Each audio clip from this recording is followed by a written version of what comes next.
Hi students, goodbye. You are most welcome in online classes. Dear students, today we shall study translation. Dear students, आज हम translation का अध्ययन करेंगे और translation में हम इम्परेटिव सेंटेंस अर्थात आज्ञा सूचक वाक्यों का अध्ययन करेंगे कि आखिर कैसे बनाए जाते हैं। तो आइए स्टूडेंट्स, पहला रूल्स हम पढ़ते हैं। रूल नंबर 1, इम्परेटिव सेंटेंस में कभी भी सब्जेक्ट नहीं होता है। ऐसे वाक्य अधिकांशतः फर्स्ट फॉर्म ऑफ वर्ब से शुरू होते हैं। ऐसे वाक्य आज्ञा यानी ऑर्डर या आदेश, कमांड, प्रार्थना, आग्रह, रिक्वेस्ट या परामर्श, एडवाइस का भाव होता है। इसे निम्न प्रकार बनाते हैं। इसे first form of verb plus object plus others. तो स्टूडेंट्स, इसके कुछ एग्जाम्पल्स देखेंगे।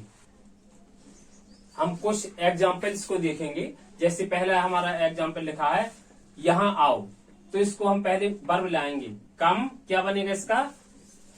Come here. इस तरह से इसका हम ट्रांसलेट करेंगे।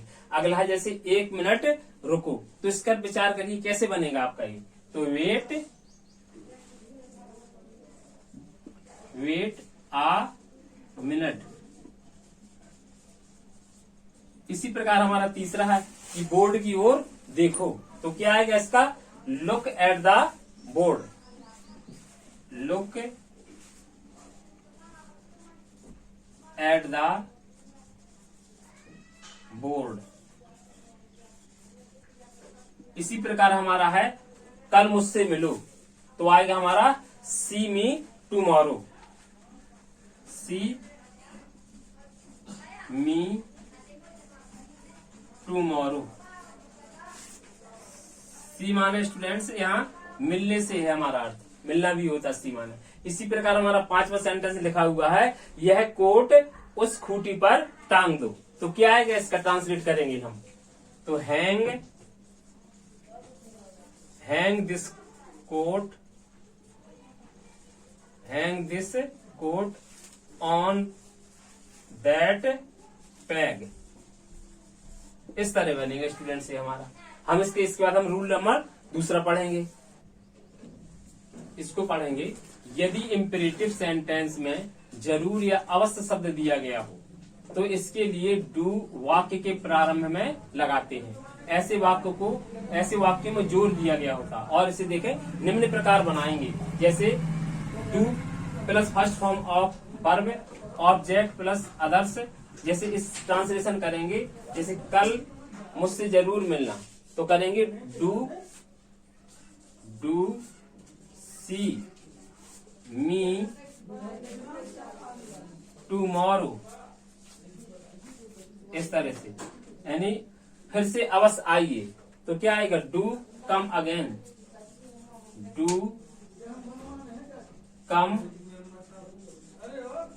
Come again. इसी प्रकार एक सेंटेंस हम और लिखेंगे कि अब चुप बैठ जरा। अब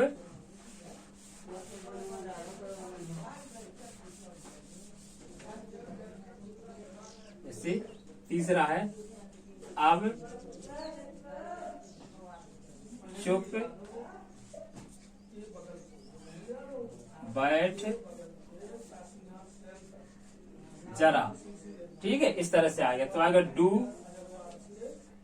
डू शट अप नाउ। इस तरह बनेगा कि डू शट अप नाउ, यानी ऐसे वाक्य में हम डू लगा देते हैं हमेशा। इसके बाद हमारी वर्ब शुरू होती है।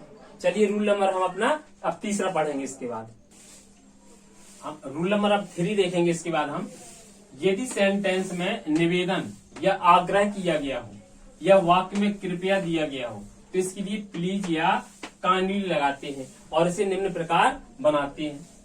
प्लीज या काइंड प्रारंभ में लिखेंगे। इसके बाद first form of verb, object और अदर्स। प्लीज या काइंडली कॉमा लगाकर हम बाद में भी लगा सकते हैं। एग्जाम्पल है जैसे कृपया मुझे अपना पेन दीजिए, तो इसका कैसे ट्रांसलेशन हम किसको करेंगे? Please give me your pen.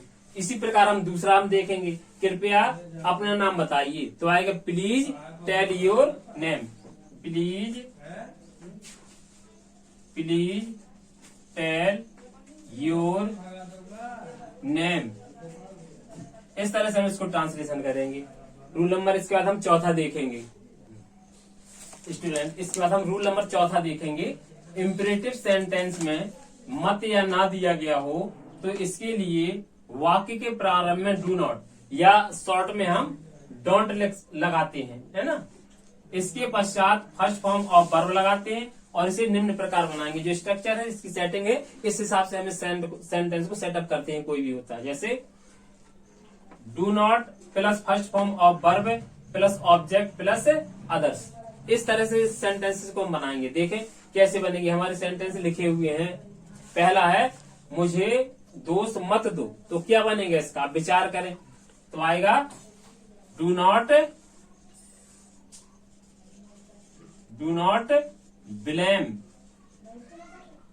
Blame me. इसी प्रकार हमारा आगे लिखा है धूम्रपान मत करो, तो इसका क्या बनेगा, do not smoke, do not smoke. इस तरह बनेगा। और हमारा तीसरा सेंटेंस है हंसो मत, तो इसका क्या बनेगा, डू नॉट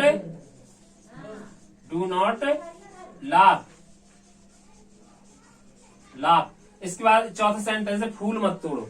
ये स्टूडेंट्स आपको बनाना और कमेंट करके हमें बताइए कि आपने क्या बनाया, आपसे बना या नहीं बनाना, जरूर करेंगे। देखें कितने लोग कमेंट करके इस सेंटेंस को मुझे बताएंगे कि फूल मत तोड़ो आपके लिए है। अगला रूल्स पढ़ेंगे इसके बाद।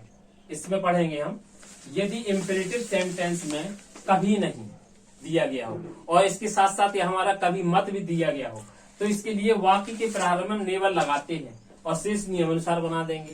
यानी सबसे पहले हम नेवर लगाएंगे, फिर इसके बाद फर्स्ट फॉर्म ऑफ वर्ब, इसके बाद हम लगाएंगे ऑब्जेक्ट लगाएंगे, है ना। इसके बाद जो अदर चीजें हैं वो लगाएंगे। देखें किस प्रकार बनेगा हमारा सेंटेंस। तो जैसे लिखा है कभी हिंसा के मार्ग का सहारा मत लो, तो क्या बनाएंगे इसको, हम नेवर से स्टार्ट करेंगे सेंटेंस को। जैसे नेवर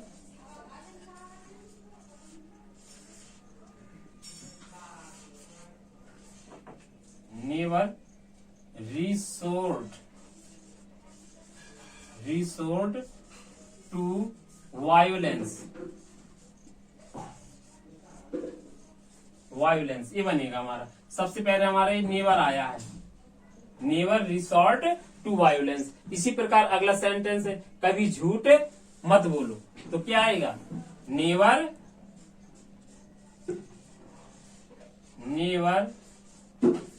टेल आ लाई।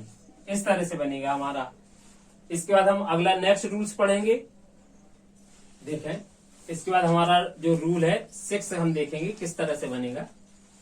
यदि इंपेरेटिव सेंटेंस के अंत में दो या दे शब्द आए तो इसके लिए हम लेट लगाएंगे, अर्थात ऐसा सेंटेंस हमारा लेट से स्टार्ट होगा।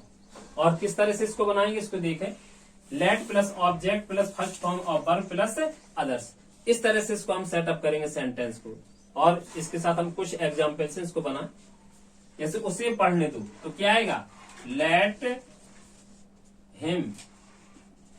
यहाँ हर भी आ सकता है क्योंकि डिसाइड नहीं हो रहा कि उसे आखिर कौन है ना, कि लड़का है या लड़की है, तो कुछ भी हो सकता है। Let him read.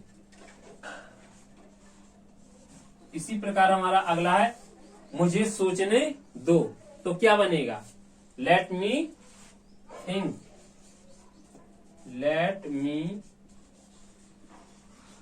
थिंक। इस तरह से बनेगा हमारा सेंटेंस। और इसी प्रकार से हमारा तीसरा सेंटेंस है उसे अंदर आने दो। तो स्टूडेंट्स ये आपके लिए है, इसको मैं सेंटेंस को नहीं बनाऊंगा, ये आप बनाएंगे और कमेंट करके मुझे इसका आंसर लिखेंगे कि उसे अंदर आने दो। आखिर इस वाक्य का क्या बनेगा। इसके बाद हम चौथा आगे देखते हैं एग्जाम्पल कैसे बनेगा।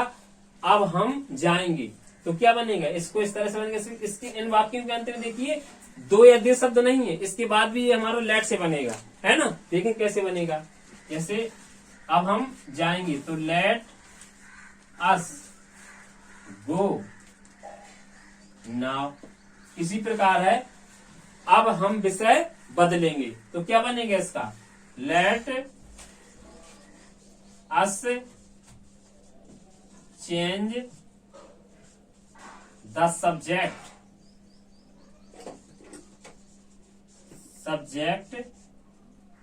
नाउ आएगा। इसके बाद हमारा छठवां है कि स्कूल चले हम, तो क्या आएगा? इसका आएगा लेट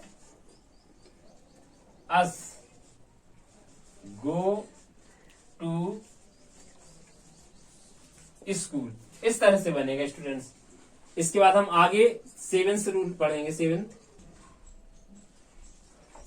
यदि इंपेरेटिव सेंटेंस में हमेशा या सदैव दिया गया हो तो इसके लिए वाक्य के प्रारंभ में हम ऑलवेज या एवर का प्रयोग करते हैं और इसे निम्न प्रकार बनाएंगे, जैसे ऑलवेज या ever, first form of verb plus object plus others. कुछ एग्जाम्पल से इनको देखेंगे, जैसे हमेशा सत्य बोलो, तो क्या इसका बनेगा? बनाएंगे ऑलवेज स्पीक द ट्रूथ।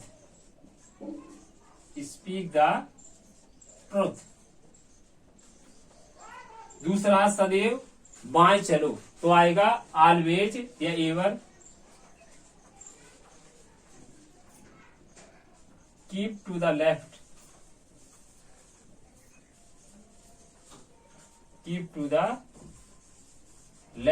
इस तरह से। और अगला हमारा सेंटेंस है तीसरा, हमेशा बड़ों का कहना मानो। तो ये स्टूडेंट्स, ये सेंटेंस आपको खुद बनाना है और कमेंट करके हमें इसका आंसर आप लिख करके भेजिए कि हमने क्या बनाया। देखेंगे आपने सही बनाया या गलत बनाया। इससे हमारा एक आकलन भी होगा कि आखिर आपने कितना सीखा, आपको समझ में आ रहा है या नहीं आ रहा है। इसके बाद नेक्स्ट रूल्स पढ़ेंगे और इस रूल्स में हम पढ़ेंगे स्टूडेंट्स, यदि इंपेरेटिव सेंटेंस में कोई वस्तु या चीज अगर अपने दिखाया गया है कि किसी के पास है, यानी रखने या होने का बोध कराता है, तो ऐसे सेंटेंस को हम हैव से स्टार्ट करेंगे। ठीक है, इसमें इस तरह से बनाएंगे, have plus object plus others. और इसकी एग्जांपल देख लें, जैसे एक कप चाय लेंगे, आपको मिलने वाली नहीं, सिर्फ लिखा हुआ है सेंटेंस, है ना। तो एक कप चाय लेंगे, तो क्या आएगा? Have a cup of tea. इसी प्रकार है, थोड़ा और ले, तो क्या आएगा? हैव आ लिटिल मोर।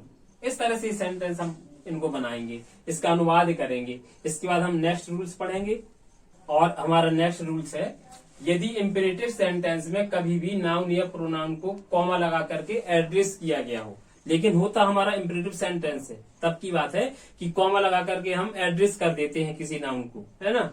तो इसे निम्न प्रकार बनाएंगे, जैसे देखें किस प्रकार से बनाएंगे। आपने इंपेरेटिव सेंटेंस इतने पढ़े ही है, इसलिए आपको वही रूल्स लगने हैं। बस कॉमा लगाकर उस नाउन या जो भी आपका प्रोनाउन दिखाया गया उसको हम आउट कर देंगे। देखें कैसे, जैसे सोहन बाहर जाओ, तो क्या आएगा? सोहन कॉमा गो आउट, आपका बन जाएगा। इसी प्रकार है, इधर आओ तुम, तो क्या आएगा? सीधे हम पहले अपने इंपेरेटिव सेंटेंस जैसा बनता है वैसे बना देंगे, इधर आओ, तो आएगा कम हेयर कॉमा यू। तो इस तरह से हमारे जो कॉमा लगाकर अलग किए गए हैं उनको हम वैसे ही लगा देंगे, बनना हमारा उसी नियम के अनुसार है। तो स्टूडेंट्स नेक्स्ट रूल से देखेंगे इसके बाद हम स्टूडेंट्स, और इंपेरेटिव सेंटेंस में हम अगला रूल्स पढ़ेंगे। यदि ये कहते हैं यदि इंपेरेटिव सेंटेंस में अवश्य आए तो इसके लिए वाक्य के प्रारंभ में मस्ट लगाते हैं। इससे पहले हम एक अभी अवश्य वाला रूल्स पढ़ चुके हैं कि जब अवश्य आता था, जरूर आता था, हम क्या लगाते थे? उसमें डू लगाते थे। लेकिन इसके साथ हमारी कंडीशन जुड़ी है, अगर इसमें अवश्य आता है तो इसके साथ हम क्या करेंगे जानते हैं? इसमें हमारा चाहिए शब्द आता है, इस तरह से, है ना। जैसे अवश्य पढ़ना या अवश्य पढ़ना चाहिए, ऐसा शब्द भी आता है। या हम देख लेते हैं कि हमारा मस्ट वाला रूल से समझ में आ जाता है, जरूर नहीं हम इसको हम फिर डू से बनाए, है ना। जैसे इस तरह से हो सकता है, अवश्य पढ़ना चाहिए, है ना। इस तरह से देखिए, इसको ऐसा भी हो सकता था, अवश्य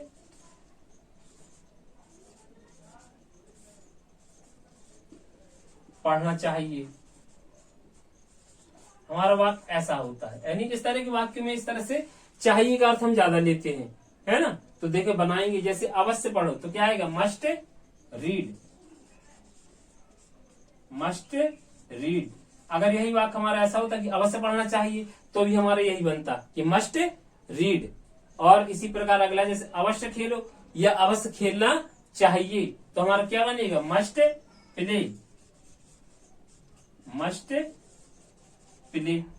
अगर हमारा यही सेंटेंस इस तरह भी हो सकता था कि अवश्य पढ़ना चाहिए की तर्ज पे कि अवश्य खेलो, अवश्य खेलना चाहिए। तो स्टूडेंट्स ये हमारे यानी जो रूल्स हमने इंपरेटिव के पढ़े, ये हमारे 10 रूल्स हमने जो पढ़े हैं ये हमारे बहुत ही महत्वपूर्ण है। अगर हम वास्तव में इंग्लिश पढ़ना चाहते हैं या हाउ टू स्पीक इंग्लिश, अंग्रेजी हम बोलना चाहते हैं, या नॉर्मली हमारे जीवन में अंग्रेजी में सबसे ज्यादा जो सेंटेंस प्रयोग होते हैं, जो सबसे ज्यादा यूज होते हैं, तो वो इंपरेटिव सेंटेंस होते हैं। बहुत से स्टूडेंट्स कहते हैं कि हमें इंग्लिश बोलना सीखना, हम हाउ टू स्पीक इंग्लिश कैसे कर सकते हैं। तो स्टूडेंट्स सबसे ज्यादा जो आपको हेल्पफुल हो सकते हैं ये रूल्स, आपको अंग्रेजी बोलने में, लिखने में, अपने एक्सप्रेशन या अपनी यानी अभिव्यक्ति को व्यक्त करने में कैसे करें। तो नॉर्मली लैंग्वेज में हमारा इंपरेटिव सेंटेंस बहुत यूज होता है। आशा करता हूँ कि आपको ये पसंद आए होंगे, और ज्यादा से ज्यादा अगर दूसरों को भी हम अपने जैसे हमारे कुछ फ्रेंड्स होते हैं उनको भी इसका लाभ मिल सके तो हमें क्या करना चाहिए, इनको दूसरे फ्रेंड्स को अपने यानी शेयर करें, जिससे वो लोग भी पढ़ें। और आपको जो भी यानी ट्रांसलेशन के यानी रूल्स पढ़ना हो,